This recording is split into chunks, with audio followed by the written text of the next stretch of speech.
Welcome to The Current Buzz, the podcast where we break down what's happening now at Oklahoma Electric Cooperative and OEC Fiber and why it matters to you. Each episode, we're bringing you practical insights, behind-the-scenes conversations, and real-world answers to the questions our members and subscribers are asking. Thanks for tuning in. Let's jump into today's conversation. Welcome to another episode of The Current Buzz. On today's episode, we are talking to two of our board trustees, Debbie Frazier and Danny Waters, and they're going to help us just give a glimpse behind the scenes of OEC's Board of Trustees. But first, we kick off each episode with the top three things you need to know. You've probably been seeing a lot of maintenance being done by the OEC Fiber on the network. It's leading to something really big that we cannot tell you what it is just yet, but exciting updates are on the way. So be sure to follow them on Facebook and their website to see when those updates come out. And on your August electric bills, for those who are OEC members, you might see you should see a statement that says your capital credit allocation is in a dollar amount. And as a co-op, our members, our consumers, are partial owners of OEC. And what that number represents is the margins that you have earned through paying your bills over 2025. So eventually, as our Board of Trustees determines we are financially able, we do pay those back as capital credit retirements, but not for about 10, 15 years or so. But we are keeping that in an account that belongs to you, and eventually it's a sign of financial success when we are able to retire those. And if you are a member on your September bill, if you were a member in 2011, 2012, or 2013, you will actually see a bill credit for that allocation. So keep an eye on your August and September bills for that. If it's kind of a confusing concept, like it is for a lot of people, myself included, you can go to okcoop.org/capital credits to learn more. And it's definitely still hot outside, so the energy bills are always high this time of year. So those of you that need a little help with utility bills, you can call 211 to find assistance programs. So you can always call our member services team too to see if you're eligible for payment extension, but there are avenues out there to help you. We want to welcome Danny and Debbie to the show today. It's going to be a good one. Danny, you're the president of the board? President of the board for right now. That'll change here coming up right after the annual meeting. This is my second term, so we can hold this position for 2 years if you get elected again, and then you have to wait back a year. And so we'll see who all bids on that, who puts their name in the hat to become president of the board. So. Very good. So tell us how long you've been on OEC's board, or you've worked with OEC for many years. So tell us how long have you been either on OEC's board and or worked for OEC? Well, I started working for OEC in 1978. It was November, and I thought this was the greatest place ever to come to work at. I came in November, late November, about the time they were handing out turkeys. And that was like one of the first things they did. They said, "Welcome, here's your turkey." And I thought, I love this place right here. I'm never leaving. So I started that journey right there as an apprentice lineman. I started as a groundman, and before that, I was working at the Oklahoma National Stockyards, chasing cows. So it's definitely been a career. And I've enjoyed it and worked for 36 years and retired in 2016. And that year, Verl Barnes was the board member over in my area there, and he was going to retire that year too. And I'd talked to Verl a couple years before that about what a board member does and what it would be like. And I was encouraged by Jack Farrell. He said, you should consider that, running for the board someday. And so I talked to Verl about it, and he said, well, I think that'd be a good idea. And so when that all came about, I told him, I said, well, if I retire, I said, I don't ever want to run against you, because he was a good board member. But I was interested in doing that someday. So, and it just worked out that I retired in February, and he was going to retire that July. And that's how I came to put my name in for the board of directors there. And of course, how it works, if you don't have a quorum there, then the board at their next meeting will take and appoint somebody to be on the board of directors. And Verl, during that meeting, he got up and nominated me to take his place on the board, which I was very honored that he did that. That was pretty nice. Yeah. And so almost made me cry. So, but you started in 1978. 1978. I bet we have some good pictures. Oh, we've got some pictures. Oh, if you're watching this, we need I think to put that a was picture before out there. cameras came out. Back in the early days. There. I think from your retirement breakfast, I think I know right where to find them. Well, yeah, there might be a couple out there, maybe. Debbie, what about you? I got on the board 4 years ago. Okay. So I'm one of our newest board members. It's been great so far. So what does a typical day look like for you? Well, both of you. We'll start with you, Debbie. What's a typical day look like for you? Well, I work for a public accounting firm that I've been there for 15 years, and so I'm usually at work by 7, and then I leave, go home, let my dog out. You got to worry about him, and then I go to my dad's because I cook dinner for him every night as often as I can. Spend time over there, and then I'll go home and do whatever I need to do. And you're in Lexington, right? I am in Slaughterville, actually. Okay. But yeah. Danny, let's hear all the things you do. Oh boy, I used to get up at 5 in the morning when I worked at full time, and then I started sleeping in until 6 now. And so first thing I do is I get up and I make sure that the chickens are let out. I've got about 38 chickens, and so I go out and take care of them, get their feed out, and water them, and get around. And then, of course, when you get up at a certain age, you got to take your medicine every morning. So that's kind of a ritual you do: sit down and take all your medicines, and drink your coffee, and then just whatever the day holds. I'm pretty flexible. I keep a good close calendar because I've got grandkids that have things going on, and some of them got to go to the dentist, and some of them got to do this or that, and so especially during the summer, it's real busy. And I'm real fortunate. I've got 12 grandkids, and pretty much from the age of 23 to about 9 years old. The youngest one just turned 9, and so I'm involved in their life quite a bit. So there's quite a bit going on with them. Yep.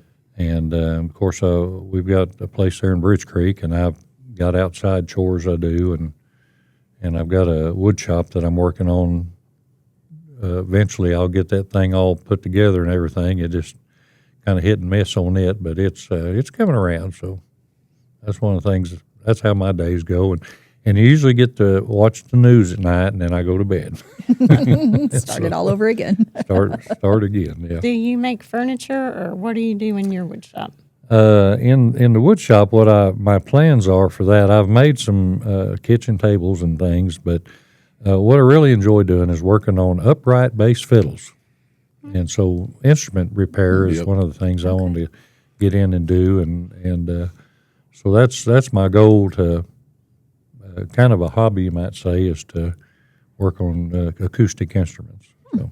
Interesting, which is a great lead into our next question as we continue to get to know you. And we were touching on this before we started recording, but what's something that would surprise people to learn about you? I don't know if I've got anything that's surprising to anybody, but I think I got to thinking about that, about what would surprise people to know about me. And of course, I spent over 20 years in the Oklahoma Army National Guard. I got in there right when I was still in high school, and I put in my 6 years as an enlisted man, and then I was out a couple of years, and I got back in and went through officer candidate school.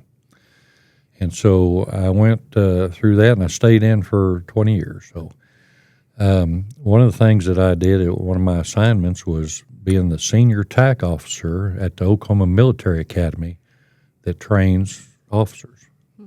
And so I got to do that for 2 years. And then after that, I was an instructor for the officer candidate school. So seeing that we probably graduated 50 or a little more each year that I was there. And so those are young leaders that are running our National Guard now.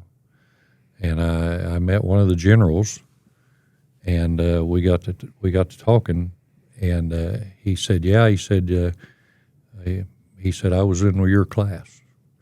And of course, it was a long time ago, and I didn't specifically remember him, but when he told me the story, how I'd helped him out during one of our annual trainings, and made it possible for him to go to his brother's wedding, or his sister's wedding, is one or the other, to where he could be there. Then I remembered him then. So it was kind of fulfilling, you might say, to know that somebody that you had a little piece of their life that went on and made it to be a brigadier general. I mean, that's pretty cool. Pretty awesome. Mm-hmm. Yeah. And not because of me, but because of him, because of the leadership that he displayed, and he kept moving forward and kept grabbing for the next thing. And so that's probably one of the highlights, I guess you might say. Some people didn't know I did those kind of things, but hollering was one of the things you had to do. If you know Danny, that's actually very surprising. As you can tell, he's just very calm, gentle spoken. But anyhow, that's probably something. I used to holler. I used to holler. My kids didn't like it at the time because it was kind of a funny thing when they would be in there. I've got a daughter and 3 sons, and if the boys was being there rambunctious and everything at night, I thought they was playing around, and so, which I thought was okay. I said, y'all come on in here.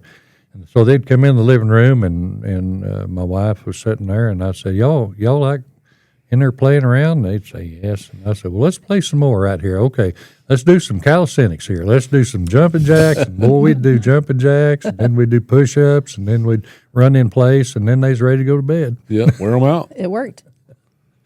It worked. But yeah, that was a different time right there, for sure. So, Debbie, we'll start with you on this one. What inspired you to run for the board? Well, originally when I ran for the board, I thought I was going to single-handedly change the world, right? I think everybody goes into it thinking they didn't really have a specific agenda, but I thought I could help and make a difference.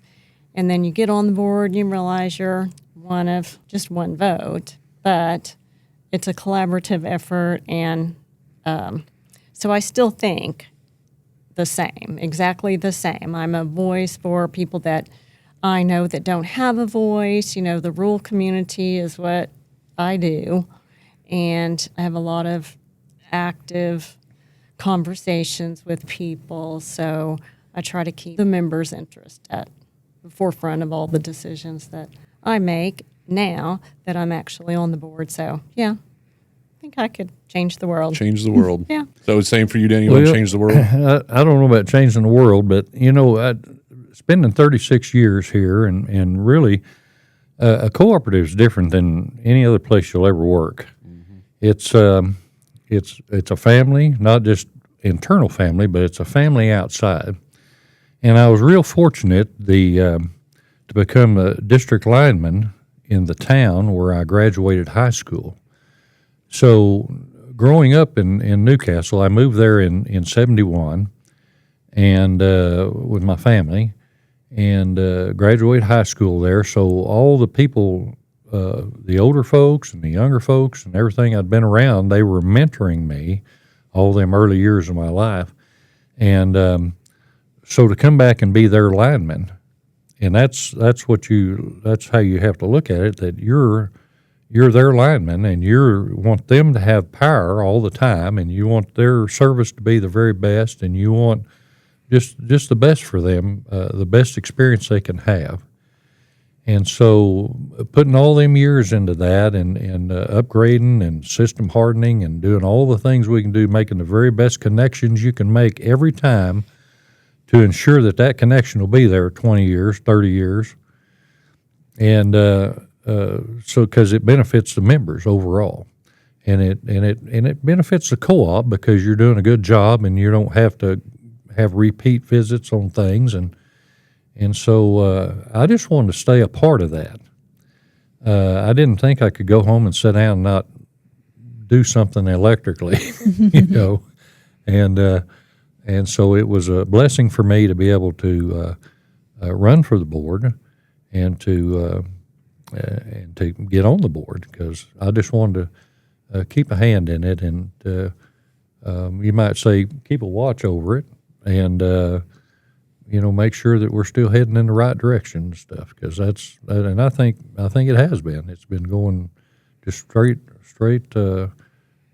better, and everything is better now than it used to be, and coming from the early days, even the equipment that we have to work with has improved 100-fold. I mean, it's just we've equipped the linemen to do the job better than they could in the past, and so it's the technology has really helped out a lot too. So that's one of the things I wanted to get involved in and be a part of that, because I think it's real important to have a good a co-op that represents the members, and that has them in mind, just like Debbie said. It just, you want to represent them and have their interest, and so I think if we can have an efficient running co-op and be able to fix things fast because we've got the right equipment to do it and we've got the right people in place, and I think we've got the best of the best, the linemen are, and the people that work inside that support them and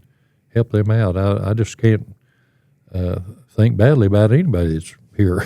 I mean, they're just, everybody has a part of that, and I think like you're saying, that we can change the world if we keep that attitude and keep that momentum going like that. And we really have a great set of board members right now. Yes, we do. Yeah. We all think the membership first, and reliability, affordability, everything. We all have the same mindset, and while we all have vastly different backgrounds and different inputs, very good set of board members. That's what makes a strong team, though. The Yeah. diversity in that group. Yeah. Different mindsets. Yes, You it can see does. things from different perspectives and helps you make better informed decisions. So Correct. What's maybe something that surprised you since joining the board? Maybe you had an expectation and it didn't pan out the way that you maybe thought it would. Do you have anything that surprised you? It is a lot of time. There is a big time involvement. People are asking you outside of your regular day about things at the co-op, and they just want your input. They want you to know that their fiber was out yesterday or their electricity glitched, so you're spending lots of time talking to a lot of people. And, our board packet itself is really in-depth, so you spend a lot of time, really reading over your material. I talk to other board members about the material before we come to the board meeting. I just want to be the most informed I can be. Well, I'm also the alternate, OEC's alternate on Western Farmers Board. So that is a lot as well. So really, me changing the world is just a thought that I've had to just, put off. It's just a lot of work, and it's all good work. It's satisfying. There's a lot that we do that is very good work, like giving back to all the communities and things like that. So all that's very surprising. I didn't know we were so involved in things. Yep, I think one of the things that surprised me a lot was kind of how it kind of went with the military training that I've had a little bit. When I was just a lieutenant or even an enlisted man, I seen one little part of what we did. I mean, what our mission was, and that was all I seen. And then when I moved up in rank and I became a general's aide, then I got to see a really big picture from a general's, being there with him, and you see the whole operation, every unit, what they're doing and everything. And so getting on the board, even growing up 36 years here in OEC, I had knowledge of some of the other departments, but not in depth what they did. And so getting on the board and seeing that and seeing the reports that each person makes to tell us about what's been going on in their department really was an eye-opener for me, because I didn't know the depth that was involved in each thing. And even though we cross-trained a lot of times in different areas and stuff, it really seeing the big picture then, and what the responsibility was of the board. And like Debbie said, it is a lot of extra time if you dive into it and be really give it what you need to, and answering members' questions, because we're at the coffee shops, we're at the grocery stores, and locally, and they all know you. Some of them look at me if I don't have an OEC shirt on, because they say, I've seen that guy somewhere, but I don't know. But anyhow, that's one of the things that the time is well spent, because, like I say, we become more informed about industry-wide things that goes on that affects us here in Oklahoma. And, dealing with the legislators, we haven't, I never gave that a second thought ahead of time, because I didn't know that was a thing. Mm-hmm.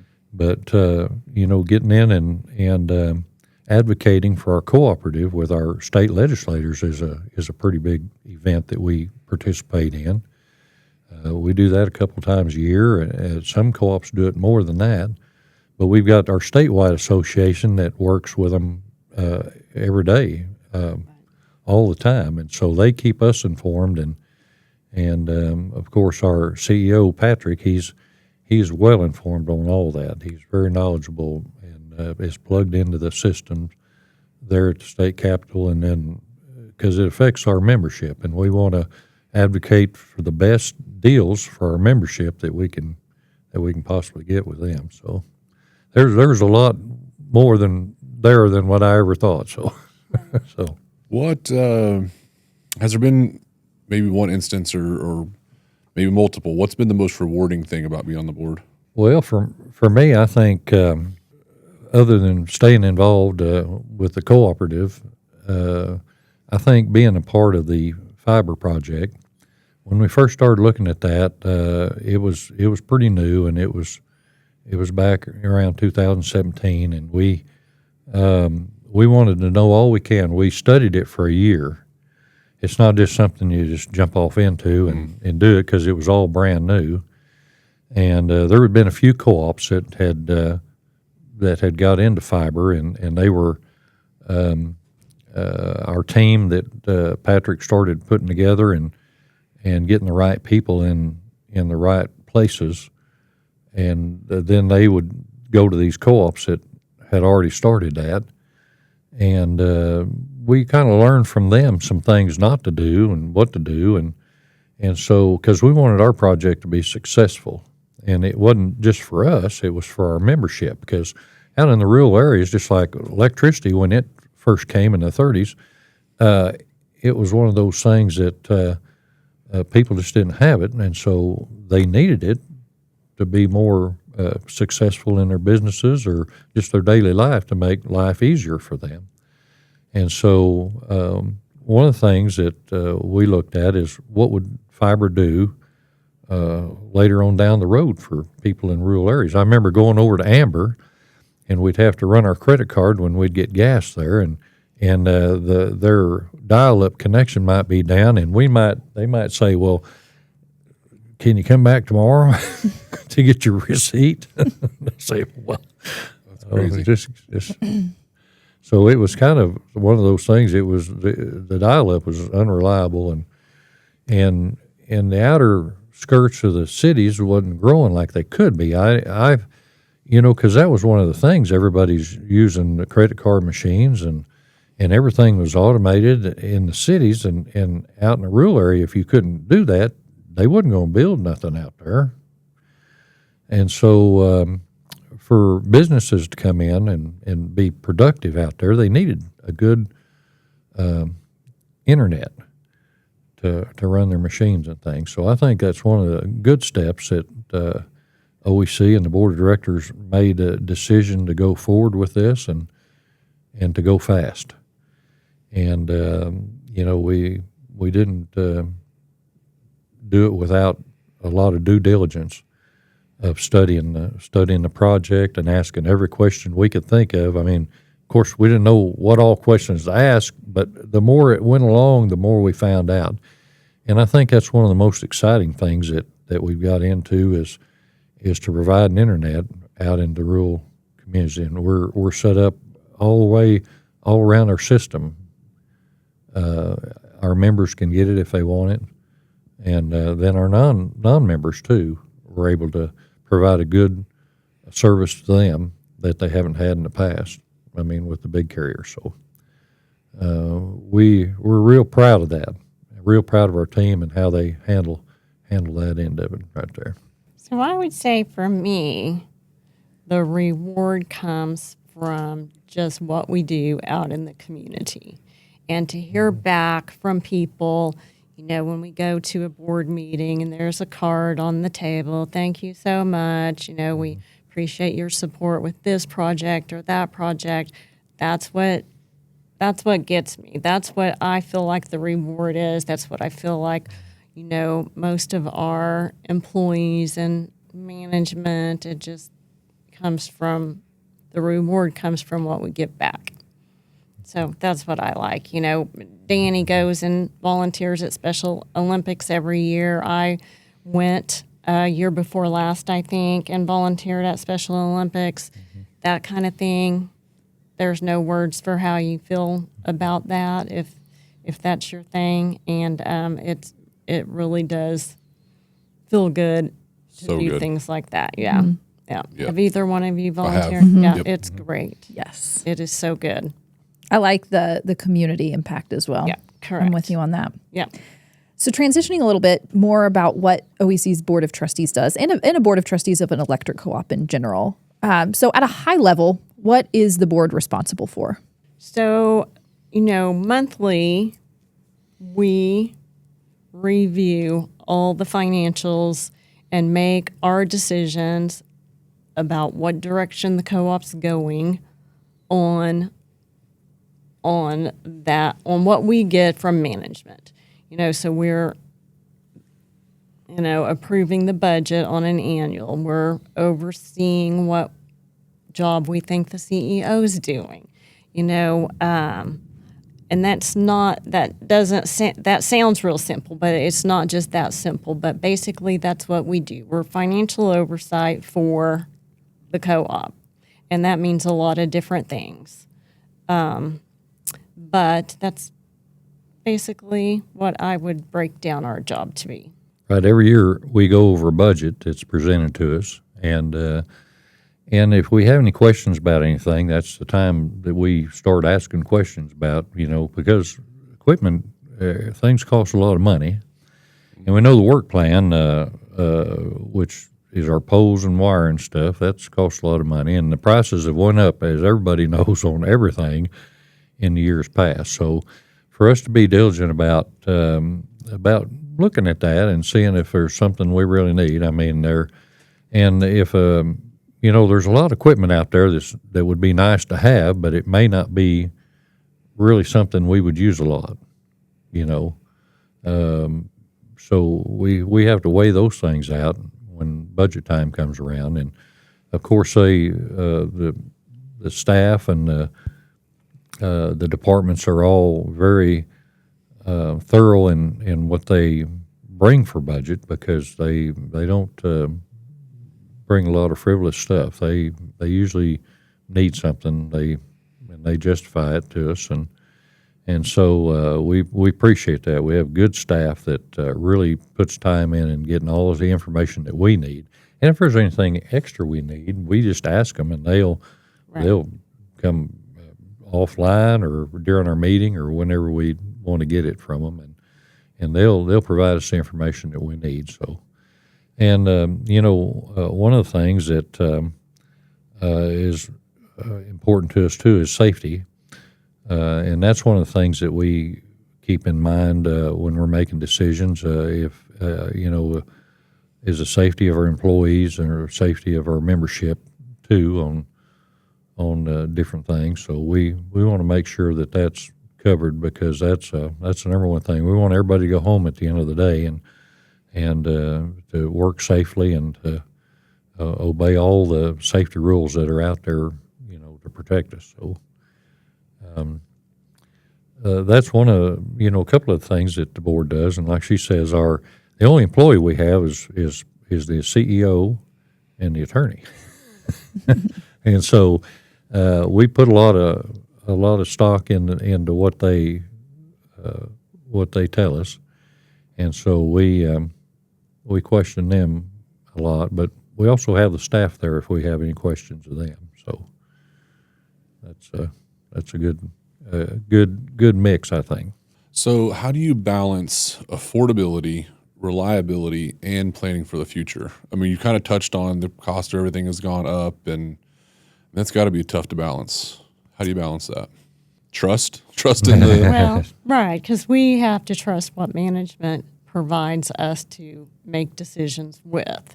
And if we say we don't understand this, different perspective, we're looking at it like this, we don't see it that way, they are more than happy to give us their input, why it was laid out the way it was, and pretty much trust is just the rest of it.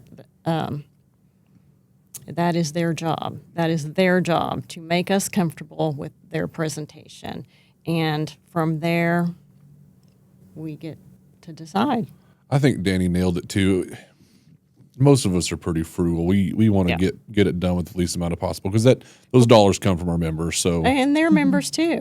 Most of our employees are members as well. So their thought process is exactly the same. They want their electricity to be as affordable as possible. Mm-hmm. Yeah, and they're like I say, they're very professional in how they do jobs. I mean, when they go out, and we're talking about building jobs here, about building line, and they don't waste material. They use it wisely, and they are just really, really good stewards of that. And because, like I say, they are members too, and they're so they know how to get it done and get it done the best way, and with the least amount of waste. And so there are some times that things happen, and say a car hits a brand new pole, and that just giggle, and you feel bad for the car, but you feel bad for the brand new pole got hit too. So only us linemen feel that way, Danny. I think. Yeah, I'm pretty Probably sure so. That might just be probably just a lineman thing, isn't it? it's a lineman thing. But anyhow, they use the material wisely, and they take the shortest routes to get to places. I mean, they're really conscious of all that. But when we think about down the road, what it's going to be, and coming from years here, and you've been here quite a few years, and you think about stuff that you worked on back in your day, and it's still up and running, and that's what we want to do, is we want to have good built stuff. I don't know if that's a good way to say that, good built stuff, but we want our things to hold up. Yeah. And so the better the construction, the better it is for when storms hit. These poles, we went to system hardening that has helped out greatly. We went to larger poles, and that has made stronger system. I mean, when storms blow in, it's just a lot stronger system, and it can withstand a lot more now than the early days. So I think it's kind of went to that from seeing past experiences about some things that worked good and some things that didn't. I remember we went through there and put in a bunch of fiberglass poles one time, which were for security lights, which were okay until you touched them after quite a few years, and they got really fuzzy, and they weren't nice. So we learned not to do that. So that we haven't done that since then.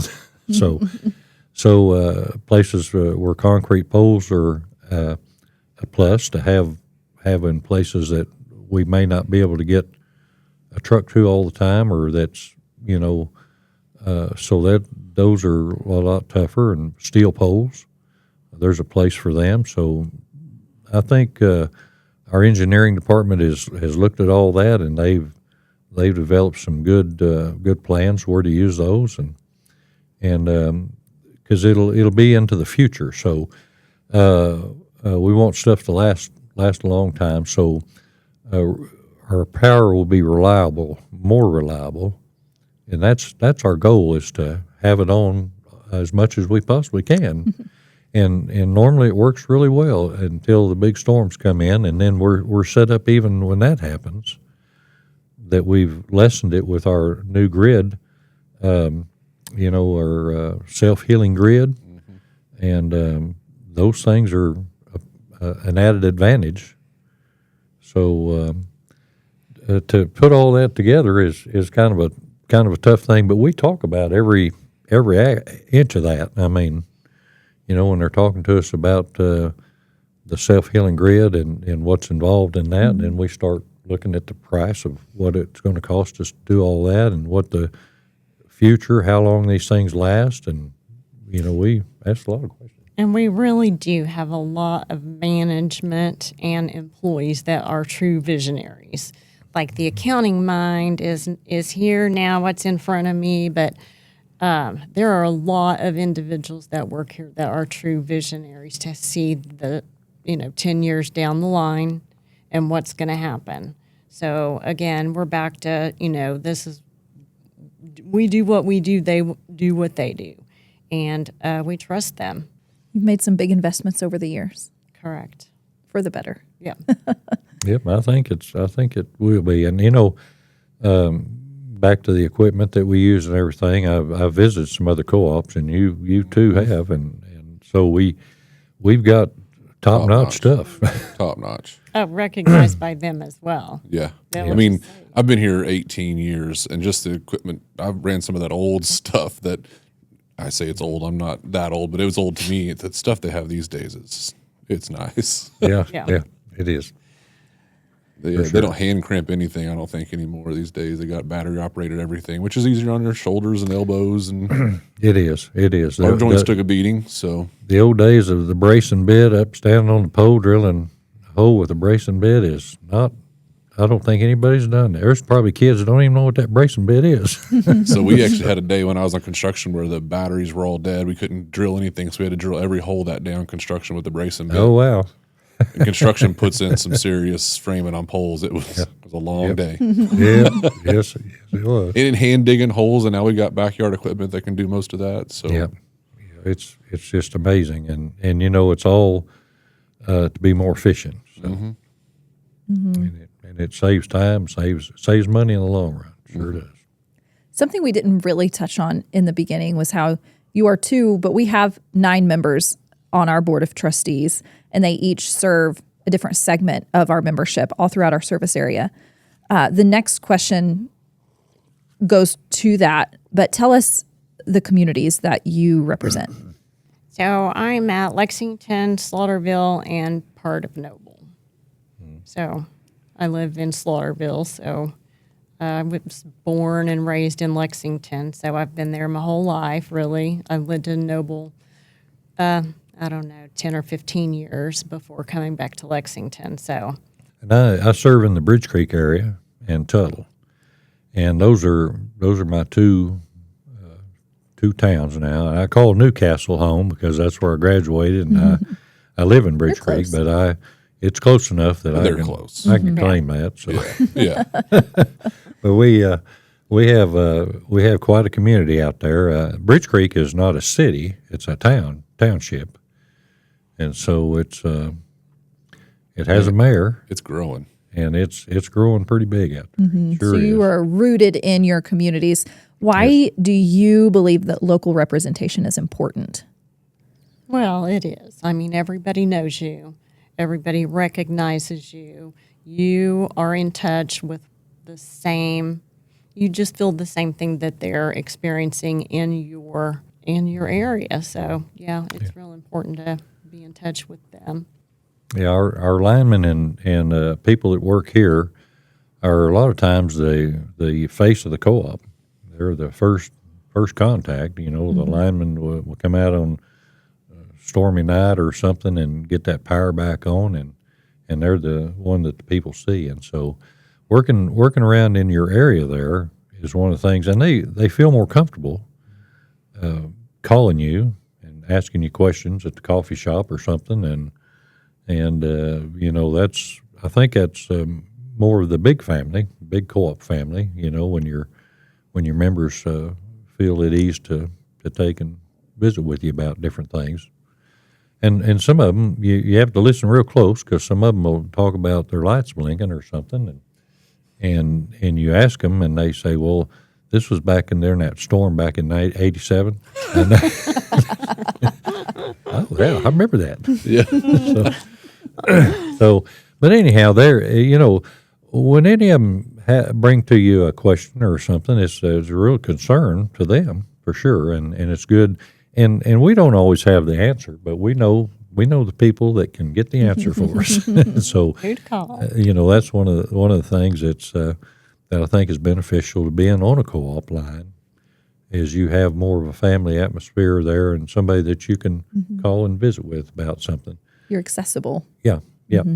I think that local representation kind of touches base, like with y'all trusting management and those coming to you with what we need. The locals trust you guys because they know you. You're in the community, so that trust helps open that relationship and the communication line too. So Yeah. Yes, it does. So what is something you wish more members knew about a cooperative, the cooperative business model? Well, I think most members don't understand what it means to be a member, and what makes a co-op different from like OEC, different from OG&E. There's a huge difference in the way the entities operate. We give back to the members, whereas others don't. They just pay their employees and their management more, and so yeah, just the benefit they get from being on the co-op. Most of our members don't understand that. Yeah, that's one of the things that I really like about our co-op here, is the communication that goes out to our membership through every avenue that we can have, through emails, through letters, through social media, through podcasts, everything that we can possibly do, through billboards even. I mean, we we have that out, and I really think that communication builds trust. And so our membership, we want them to trust us to be their energy advisors. And so that's one of the things that we always have out there. If you want to know about solar, give us a call. If you want to know about EVs, give us a call.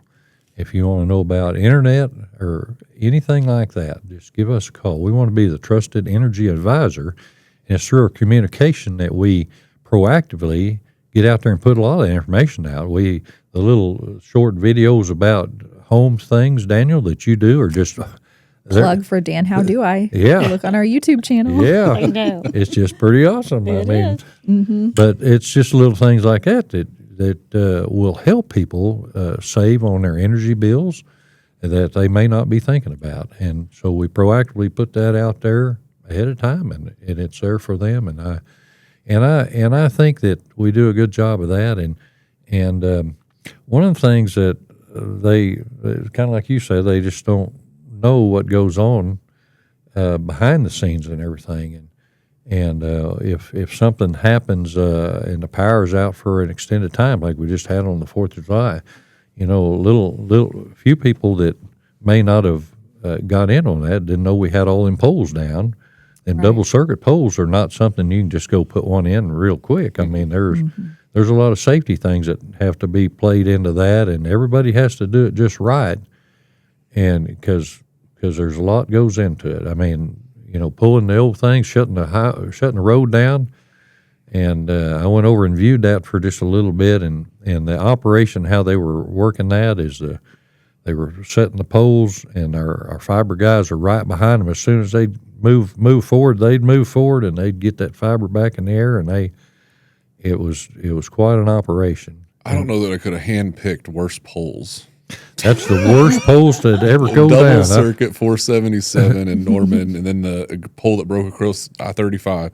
You couldn't have picked worse poles. Those were the worst of the worst. They were, and but the weather's going to happen. It's been happening all the time. So, but one of the things that I really am proud of our cooperative is the plans that they have in place for times like that.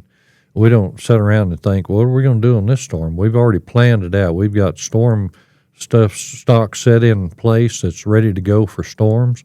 I mean, they've got a plan. The warehouse guys, you don't think about the people in the background that are supporting everything, but we always look at our linemen out there, which they're a great bunch of professionals out there doing that job. But we got a whole support staff behind them that gets everything ready to them, right down to getting the food to them if they need food, if they need water, whatever they need.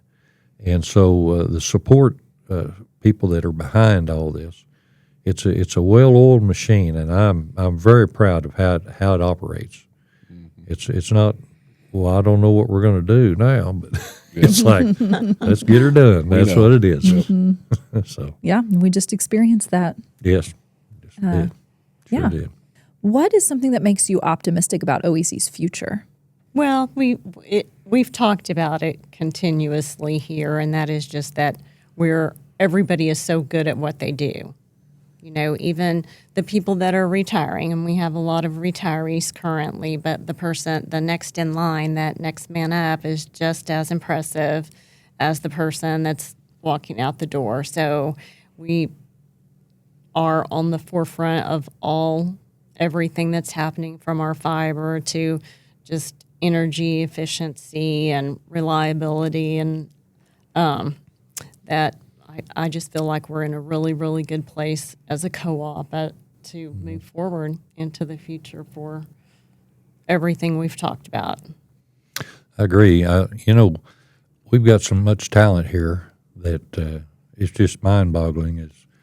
Is the leadership classes, I think, have really helped out a bunch on that, because it's give a big overview of the big picture of what you're looking at, and it gives a little future glimpse for those that are career-minded, that are co-op-minded, that, co-ops, this is a career. And whenever I try to get somebody to apply for a job here, I say, if you want a career, this is where you go at right here. Because this is, the people are just, education is continuing, they're ever growing, and they've got some good ideas. And so, the ones that are retiring have mentored a lot of people to be ready to take their place when they're gone. It's just like linemen. You want to get the right guy in there. You don't want to get the wrong guy in there to be a district lineman. You want somebody that's committed, that's going to be always looking around to how to better the system in his area. And so I think that's the mindset of all of our linemen, that are always looking to see what they can do to make it better. And so I think the future of the co-op's in good hands. I really do. And like I say, the young people we got coming up, and they're just really, really aggressive in their learning, and they're innovative on a lot of things. It's true, and it really starts at the top. From Patrick on down to management, they're all phenomenal. We got a mighty fine crew here. We do. Sure do. We do. Yeah. Anything else you want to add before we switch to a fun way to end this episode? You want me to just dive right in? Dive right in, Brianna. Okay. So we're going to just do short this or that. So I'm going to present you with two different things. You tell me which one you would choose, just to help those listening or watching get to know you a little better. Are you an early bird or a night owl? Early bird. That's me. I'm early bird. Yeah, when you said 5 or you now are 6 a.m. Yeah, I sleep in till 6. He's sleeping until 6. Sometimes my old clock kicks in, and I get up at 5, and I'm thinking, I'm retired, ain't I? don't But I have to don't do listen to myself. So When vacationing, are you choosing the beach or mountains? Beach. I go to the mountains. That's where we are. Yep. Steak or barbecue, or neither? Chicken. I like steak. Oh, the chicken wasn't that, wasn't it? She said neither, so Yeah, Coffee or tea? coffee all day. I like. All day. I'm a tea guy now. Really? Okay. That's I a used to be. surprising I used to be a fact. coffee guy all the time, and then I changed over. So 1 cup a day, and then A cup of coffee a day, or 1 cup of coffee in the morning. okay? And tea all day? No, just tea once in a while. Mostly water. Mostly water. Water. Read a book or watch a movie? No and no. Take a nap. Is that part of it? Or neither. Or neither. Well, I tell you what, I watch so many parts of movies that one of these days I'm going to sit down and watch them all. I've just seen parts of hundreds of movies. I don't know. Don't know how they end. You're a pretty busy fella, so I get it. Yeah. Yeah, I don't sit much either. I mean, I can read an article in a magazine, but to sit down and actually read a book or sit down and actually watch a movie, I'm out. Not I'm happening. moving. Hopefully, that's an article in the Co-op News. Correct. Absolutely. My team gives me heck because I will read Shameless like plug. manuals to everything I own. I don't read books, Mm-hmm. but I want to know how everything works, and I'm interested in that sort of Yeah, I stuff. look at stuff like that. But I'm not going to read a book, but I'll read Right. the boring stuff everybody else throws away. manual. I want to know how it all works. Summer or winter? Summer for sure. I mean, I told you before, my air conditioner is set at 80. Summer. I like the winter a little better, I think. Yeah. Are you cheering for OU or OSU or somebody else? Oh, you. Well, being involved in the Special Olympics, I'm for OSU, but I don't ever watch any football ever. People, it's kind of strange. I'll be at a meeting somewhere and somebody will start talking about OU and football and this and that, and I'll listen for a while, and then I'll say, well, I really don't get into sports too much. I've been in a band all my life, and so I never got into sports too much. We're going to ask those to the other board members too. See how they all answer. See how you all compare. Yeah, they're probably sports people. I don't know. Not all of them, probably. Well, thank you so much for joining us today. This was a great conversation. Thanks for the Had insight. a really good Yes. time. Thank you very much. Before we take off, we always share a couple of things with you at the end, one of those being a community event highlight. We serve over 30 communities, big and small, over 7 counties in our service area, and we're always sponsoring events. We love supporting our communities, and we always highlight one of those events on each episode. So this one is a fun one. It is the guacamole, salsa, and queso throwdown. Right up your alley. This is, yes, it's a fundraiser for Full Circle Adult Day Center. And this is really cool. They go to Libby's. It is August 15th at 6:30 p.m. at Libby's out in Goldsby. All of these restaurants are invited, and they bring their guacamoles and salsa and queso. And there's judges you can pay to participate. Fun. It's a lot of fun if you like guacamole, salsa, and queso. And even if you don't, even if you just want to head out to Libby's for some live music and Mexican food and Fundraising. community support. Right. Yeah, head out. It is August 15th at 6:30 p.m. I'm going to touch base on, since we just had our recent 4th of July event and had a lot of outages during the hot summer months, just people worry about the refrigerators and freezers in those moments. Did you know they're actually designed to hold those temperatures pretty well? So that freezer, when the power goes out, should be able to hold, if it's a full freezer, it's more efficient to have it full than it is to have it mostly empty, but a full freezer will hold temperature pretty well for up to 48 hours. So as long as you don't open it, the minute you open it to check on it, you just let all that cold air and it's going to warm up way faster. Your fridge, typically 24 hours. And there's little things you can do. You could put like a quarter in a cup of water, put it in the freezer, or let it freeze, put a quarter on top. And then if you go back and check and that quarter is dropped to the bottom, it thawed enough that you might be concerned about that food. The other side of that too is if that stuff in your freezer does thaw, defrost, but not technically get warm. As long as it stays refrigerator temperature, which is below 40, you can actually refreeze that with no issue. It's above 40 that becomes the danger zone. So those summer outages, don't freak out and go check your fridges and freezers every 30 minutes to see how warm they're getting, because you're just letting all that cold air out. So just try to leave them alone as much as possible, and they'll stay cold pretty well. Yep, good Good tip to know. there, Good To Daniel. know. Well, that's all I've got for today's episode. So thank you guys for coming in and giving some insight into the board, and we will see the rest of you on the next Current Buzz. Thanks for having us.